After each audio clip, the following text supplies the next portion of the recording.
Take 15, a Take 3 Wrestling podcast. We're here. It is Tuesday afternoon. I'm joined by Joe. What's up? What's up? We're here to talk about what happened last night, Monday Night Raw. No real other wrestling news came out, so we'll get right to what happened. Can we just point out for the record, in the 5 minutes of prep that we were doing to get ready for this episode, you looked at me and said there were 10 matches on Raw last night. I watched all of Raw last night. I can only name 6 of them. That kind of goes to show you how kind of throwaway this episode of Raw was, which is a little sad because I really thought by now we'd maybe be back in a realm where things felt like they mattered a little bit more, but I digress. So the show starts with the new Raw Women's Champion, Nikki, almost superhero. She comes out. She is cut off by one Charlotte Flair, who's then cut out by Rhea Ripley. And I believe we have our first confirmed title match for SummerSlam for the Raw Women's title. Yep. It will be Charlotte versus Rhea versus the almost superhero. In that segment, we also got announced that Charlotte would take on Nikki in the main event. I'm going to say this. I said it to you yesterday, too. It's a very clear... This is perfect, actually, because I was about to make a point about how WWE... One thing they'll always have over AEW, and one thing that they'll continue to have over AEW is the kids' audience. Like, AEW clearly is not making a play for the kids' audience, and I think that's actually good, and it's giving WWE a chance to lean even more into the kids' audience, which your children clearly agree with, because, like, someone like Nikki Ash is out there literally doing the whole superhero thing. It's not even like a funny thing like when Hurricane was doing it years ago, or when Rosie was the superhero in training. They're not going for that humor. They're going literally for... You tell them. They're literally going for, like, she's a superhero and positivity and all of that. And you know what? Like, I love it for her because they weren't doing anything with her for the longest time, and now they are. So, bravo, WWE, actually, on that one. Know your audience. Yeah, they got one right. Yeah. All right, first match of the night, a non-title U.S. quote contender match. Sheamus versus Damian Priest. Priest wins after hitting Reckoning. This is obviously leading to Sheamus versus Priest at SummerSlam. Correct? I would assume so, yeah. Does Bad Bunny come out with Damian Priest for that one? I certainly hope so because I'm all about that man, but I highly doubt it. All right. I'm pretty sure he's on tour. Or is it 2022 is the tour? I don't know. We'll have to look. Yeah. It'd be interesting to see if he sung Damian Priest to the ring. Right. Match number 2, a rematch from Money in the Bank for the Raw Tag titles. It was Eric and Ivar versus AJ and Omos. This match was a lot faster than their match at Money in the Bank. I was going to say, I actually don't particularly remember that much about this match, other than that it wasn't as good as their Money in the Bank match. But I mean, I didn't expect it to be. And this is, again, where I go into saying that, like, you know what? The Viking Raiders totally wasted on Raw right now. I'd almost like to see them go over to SmackDown at this point. Like, maybe trade some teams around, try to rebuild both tag divisions. Because right now you've just had the same teams kind of losing to the same teams that have been winning. And that's kind of lame at this point. Yeah, I agree. I think it's time to freshen up the tag division. AJ with a springboard 450 after Omos' big vertical chokeslam was the fall of the match. That man tall. Fuck, he's a tree. 9 minutes 30. Thank you. 9 minutes 30 seconds. We then see Jinder Mahal with his. Is Jinder Peoples? I was gonna say like his. They need a good guards? name. I don't know. Like, you know how, like, Benedict Cumberbatch's fans are called, like, Cumberbitches? Like, I feel like we need something for, like, Jinder Mahal's folks. Like, Jackson that might be a good suggestion. It's better than whatever I can come up with right now. Because Jinder Bitches? I don't know. Jinder Heads. Like the Edge Heads, only Jinder.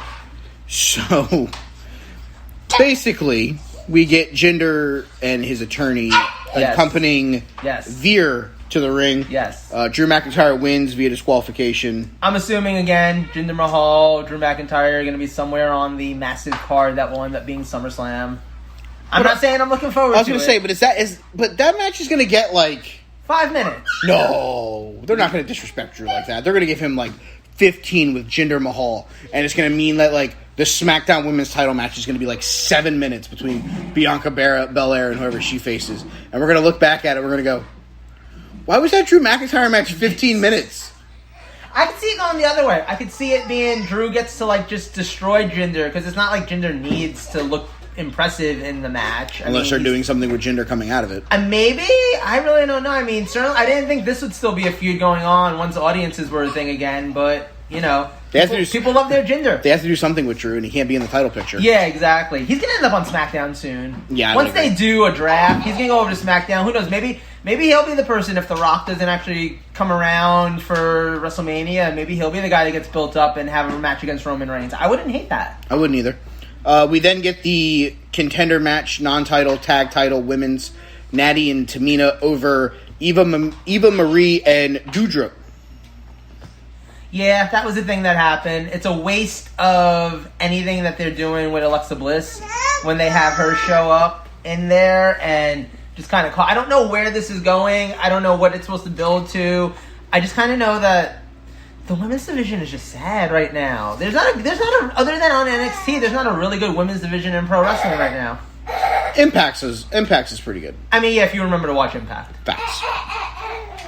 We then get Karrion Kross versus Keith Lee. We talked about it on the show we did of the wrap-up with Jeff Hardy testing positive for COVID and being out. Okay, is that how you feel about Jeff Hardy getting COVID?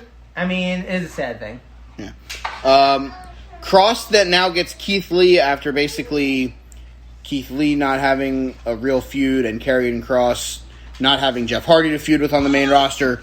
So we get Keith Lee versus Karrion Kross. Kross wins after hitting the cross jacket. I still have to say, I really feel like they're kind of burying Keith Lee right now. Because, 2 weeks in a row you have him out there. You finally give him his return after he's been just MIA for the longest. And in the 2 weeks that he's returned, he gets destroyed by Bobby Lashley in his hometown. Right? I think it was his hometown. And then he gets kind of, not destroyed quite, but he certainly didn't put up too much of a fight against Karrion Kross.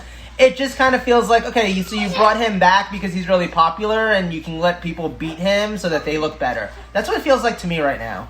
I think that this is one of those where we have to take it with a grain of salt. Yes, Keith Lee, it's not great that he's losing the way that he is, but he has lost to the NXT champion. He has lost to the WWE World Champion. Facts. It's not like he's going out and being squashed by Veer and Jinder Mahal. True. And Omos. I mean, he's actually getting beat by champions that are mainstays and potentially now Kross getting caught up to the main roster on a more full-time basis. True, you're right. So I mean, it's not that I think that he's getting buried. I just think that we would expect better for Keith Lee.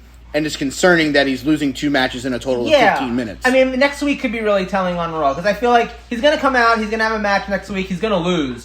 Is he losing to Jinder Mahal, or is he losing to AJ Styles? Yeah. And that's a big difference. You're absolutely right about that. Yeah, if he loses to Drew McIntyre in 11 minutes... It's not the worst. It's not the end of the world. No. If he loses to the next guy we're going to talk about, Mansoor, in 6 minutes...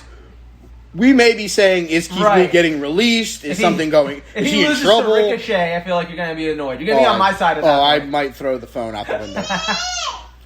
She doesn't like Ricochet either. I get it. See, that's why you're the best kid in the world.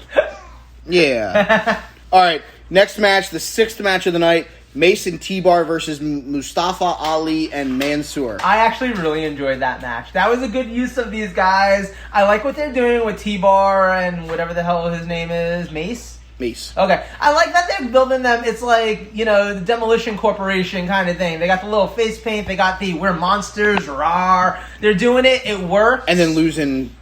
Well, yeah, 5 minutes to Mustafa Ali. But it was like a roll-up thing, which, I mean, like... After Mansoor accidentally kicked Ali. Yeah, but I mean, look, if roll-ups are okay in New Japan, why can't they be on Raw? Oh, I'm not saying that they're not okay, but... And I like seeing Ali actually get wins, because, that's a rare thing. That's I don't hate it. Clips, It happens every once in a while. I obviously don't hate it. I just... Remember when Mansoor was, undefeated in WWE for 5 years? 3 years, yeah. Fucking ridiculous. We then see a Bobby Lashley with MVP basically saying he's dominant. Yeah. That's every promo at this point about Bobby Lashley and MVP is basically, look at me, I'm dominant. And you know what? Don't disrespect me. Or don't disrespect me. But then he goes and has a match and he dominates. Case in point, last night, which he did to his former stablemate Cedric Benjamin. That's a name that's not real. Mr. Belvedere? Yes. Okay. You know, streaks on the China. Yes. Never mattered before. Who cared? So he totally destroyed Sheldon Benjamin and Cedric Alexander. He gave them the old Hurt Business. Yep. 2 minutes and 40 seconds. He beats the Hurt Business guys. I'm kind of here for the Bobby Lashley destroy everybody world tour. I'm not opposed to it if it makes sense. You know what? If this is the build-up and it continues with him destroying Goldberg at SummerSlam, I'm not mad at it. If this is the build-up so that Goldberg gets to look strong when he beats Lashley, fuck that. Or that match goes like 20 minutes and it's 15 minutes too long. Goldberg couldn't have a 20-minute match in the prime of his career, so I don't think he's doing it now. Rest holds. Ugh. Yeah. Then we get the 8th match of the night, Matt Riddle with Scooter. It says with Scooter. He had the Scooter. Versus America's Moist Wanted. Yes. John Morrison. He didn't have a scooter, but he had his own accessory on wheels, and that was The Miz. Jesus Christ. He did. He said, I'm going here right now. AJ Styles and Omos make their way to the ring to distract Riddle. Yep. Leads to AJ grabbing Riddle's ankle, allowing for Morrison to hit Starship Pain. So, obviously... Well, I'm confused because I thought Orton was on the injured list. That's kind of what everybody's been floating around. If Orton's out injured, then why are they clearly building to some sort of tag title match for SummerSlam? Which, don't get me wrong, I love RK Bro. I want to see them possibly become the next tag team champions, or at least have that match, which could be a really entertaining match. You know, I mean, we all know Almost would be the weak link in that match, but that doesn't mean that those other three guys aren't some of the best wrestlers in the world. So, I mean, that could be really good, but if Orton's actually out injured, then where is this actually going? Well, I mean, this also could be Orton was taking a small vacation. Could be. Knowing that he was going to get this match at SummerSlam. Because he could literally just show up for SummerSlam. That's what I'm saying. He could show up the week before. He could show up the week before, hit somebody with an RKO the Monday before SummerSlam, and then we have the match. Can you imagine how impressive it would be if he hit Almost with an RKO? Could you imagine? He'd have to jump up about 12 feet. You know what? He could jump off of Matt Riddle's back like the Hardy Boys used to. Let's get the running start. Yeah! I'm so in for that. That should be the finisher. Yes. We then get You're welcome, WWE. Yeah. We then get a 24/7 7-Eleven I-95 Euro Continental title match. The champion Reginald versus the former champion R-Truth. It was entertaining as hell, to be honest. It was a fun minute. It was that's it. 55 seconds. He came out. Reginald did his Cirque du Soleil. Thank you, Carol, for informing me that that's where he's from. I had no idea. Came out, did a couple of flips, did a couple of things. You know what? Everyone likes to mock AEW for all their guys being flippy guys. But if they could flip the way Reginald flips, nobody would actually be mocking them about it because Homeboy got flips. That was entertaining. It was like watching the Harlem Globetrotters out there fighting R-Truth. And R-Truth is always just fun. They have him out there now with the Britney Spears mic on, doing commentary during the whole thing, and his facials and stuff. It was it was probably one of the most entertaining segments of the entirety of Raw. Honestly. Yeah, I would definitely probably say it's in the top 3. Like I said, as someone who watched the entire show, I remember every moment of that minute and something seconds that I didn't remember half the other matches. I got you on this one. Hell yeah. Main event, Charlotte Flair, Nikki Cross. Non-title match. Charlotte gets the win after rolling through the Tornado DDT attempt. Yeah. Post-match, Nikki says, I know I can beat you. So guess what we're going to get next week? Rematch! Oi. Yeah. That's not... Again, we're here again, aren't we? We're just doing rematch after rematch after rematch. Even tonight... Rhea kind of has to get involved in that one. Yeah, no, I'm sure Rhea's going to get involved, and then the following week it'll be Rhea versus Nikki, and then it'll be Charlotte versus Rhea, because Lord knows we haven't seen that match enough times, because we've still got, 4 weeks until SummerSlam, so we're going to have to keep getting combos of this.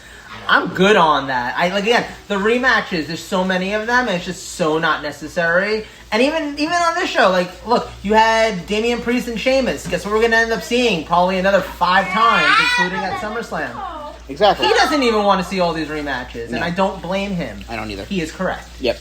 All right, so 30 seconds before we wrap this thing up. Anything else you want to touch base on, Raw? Not really. I don't have anything other to say, other than the fact that apparently John Cena came out post-show, was there for the dark match. I know that's got always a thing. They always do something special for the audience for a dark match. But, I don't know, you got John Cena in the house. Maybe you put him on the actual show and, I don't know, get people a little excited. Give him 5 minutes. Just a thought. All right, real quick before we wrap it up. We have announced that the Super Junior Tag League will start in New Japan. They've announced that, with the finals being sometime in August. We also have Wrestle Grand Slam from the MetLife Dome in, aka formerly the Shiba Dome, which will have Robbie Eagles versus Hiromu Tanahashi. Taichi and Zack Sabre Jr. will defend the tag titles against Taichi. What the fuck? No. Against, they are Taichi and Zack Sabre Jr. It's typoed over here. Hiroki Goto, Yoshihashi, Naito, and Sonata. And in the world title match, it will be Shingo Takagi versus Evil with Dick to go. We are now on Instagram. Take 3 Wrestling. Look us up. We're on. That's who followed me. Yep. We're on Twitter still at Take3 Wrestling. Follow Joe on there, JLo Shugga. I'm at They Call Me Burn. Ernest is at EJ Christian 7. That is today's daily podcast. We will see you guys tomorrow with what happens on NXT. That's on Sci-Fi. That's on Sci-Fi. So if the ECW zombie does not appear, me and Joe want our money back. So until then, we will see you guys later for the Take 3 Wrestling podcast.